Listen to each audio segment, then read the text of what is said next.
What's up guys, Houndish here, and today we're jumping in with another Destiny 2 weekly reset preview, and the reset coming up of course is the 17th of December, so we're now well into Act 2 of episode Revenant, and the Dawning is live for the year, so all of that stuff continues this week. I think Dawning is mostly kind of working now, as far as I understand, but in this one we'll highlight key content for the week, the continuation of the episode, new episode challenges or seasonal challenges, plus we've got a couple of updates from Bungie.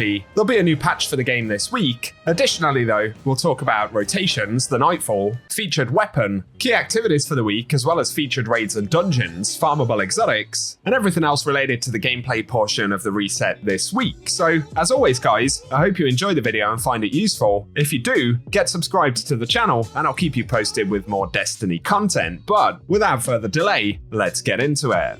And starting out, initially, episode Revenant content this week continues as we've pretty much had it for the past few weeks. We're still in Act 2, and of course, I think there's 3 weeks now until Act 3 kicks off. There will be an update this week, which adjusts some of the tonic performance. That'll affect Onslaught and the Tomb of Elders. So I'll keep you posted with those changes and the rest of the updates from Bungie on Tuesday, as that's when we'll get the patch notes. Otherwise, the episode pretty much continues as it was. The one addition we do have, of course, is new weekly challenges though. So firstly, we've got Overachiever to complete bonus objectives in Tomb of Elders. Then there's Mod Collector to unlock artifact mods. As always, we'll need 12 of those. Plus we have Splat to get Sparrow final blows in Crucible, Vanguard, or Gambit playlist activities, and there's bonus progression granted dealing final blows to Guardians. Then we've got Gotta Win Them All to complete activities in Vanguard, Gambit, or Crucible playlists, and we get bonus progress granted for completing Vanguard playlist activities at advanced difficulty or higher, or for winning Gambit or Crucible matches. Then there's Fleeting Glory to complete Crucible matches in the competitive playlist, and we get bonus progress for wins there. And finally, Kinetic Forces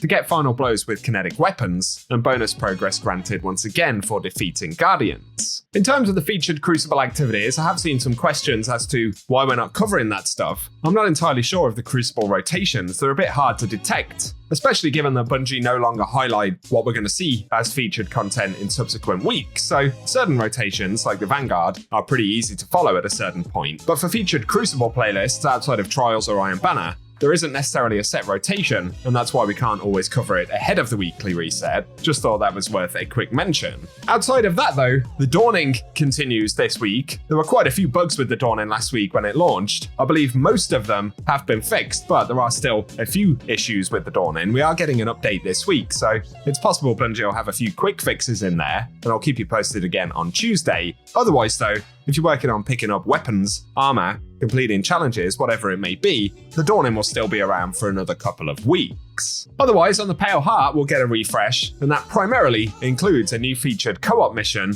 and that has pinnacle drops. On top of that though, we've got Salvation's Edge and Excision, and both of these will refresh with the reset as well. But moving over to the Vanguard, the featured Nightfall this week will be the Arms Dealer once again, and we've got the featured Nightfall weapon of the Azumi RR4. We also have the Grandmaster catch-up node, so you can run any of those that you like. Otherwise, we're in that sort of 3-week act rotation for Nightfalls, but let us know if you'll be jumping in to try and pick up anything this reset. And for featured raids and dungeons, this week we'll see Deepstone Crypt as one of the featured raids, and there we can farm the Eyes of Tomorrow.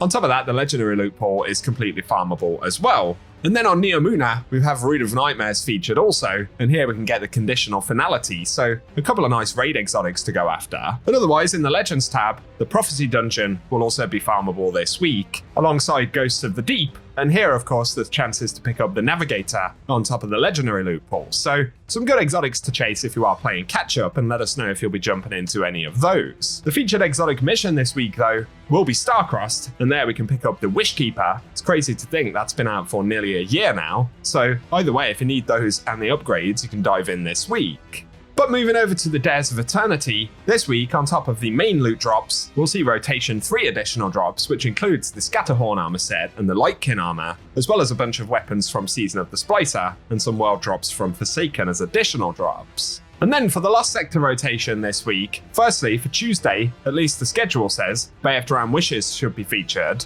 and then for December 18th we'll get Chamber of Starlight in the Dreaming City, which is followed by the Quarry in the EDZ for December 19th, Excavation Site for the 20th, then we'll land in the Pale Heart for 3 days. On December 21st we'll have Broken Deep, The Blooming Deep will be featured for the 22nd, and Forgotten Deep featured on the 23rd. And of course, there are world legendary weapons that can drop from those, on top of chances at exotic engrams for solo completions. Our last mention though is for the Ascendant Challenge this week, which should be accessed via the Bay of Dram, which is also in the Dreaming City, and that's the Agonarch Abyss. So if you need to get that one done, pretty easy to find, but I'll run the location with the collectibles at the end of the video.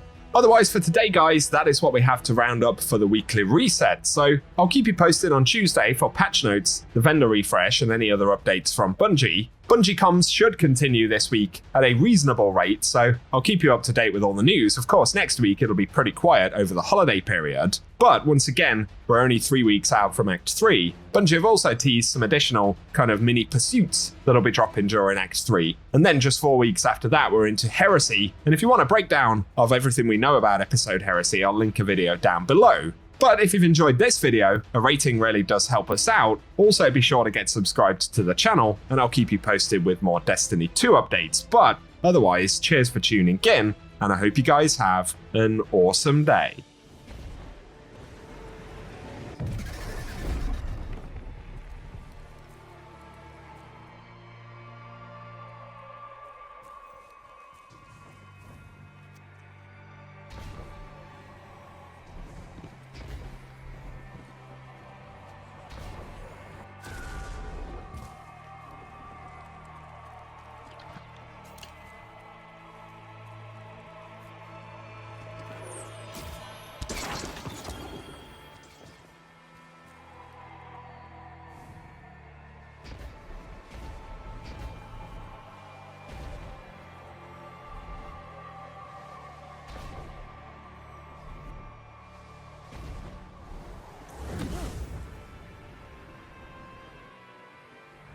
The current.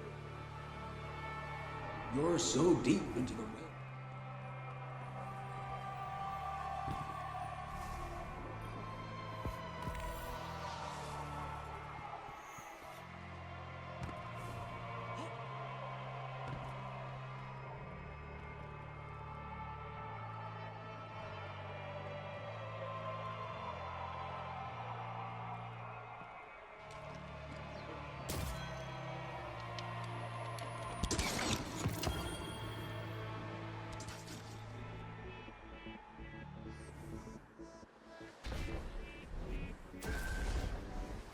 Guardian down.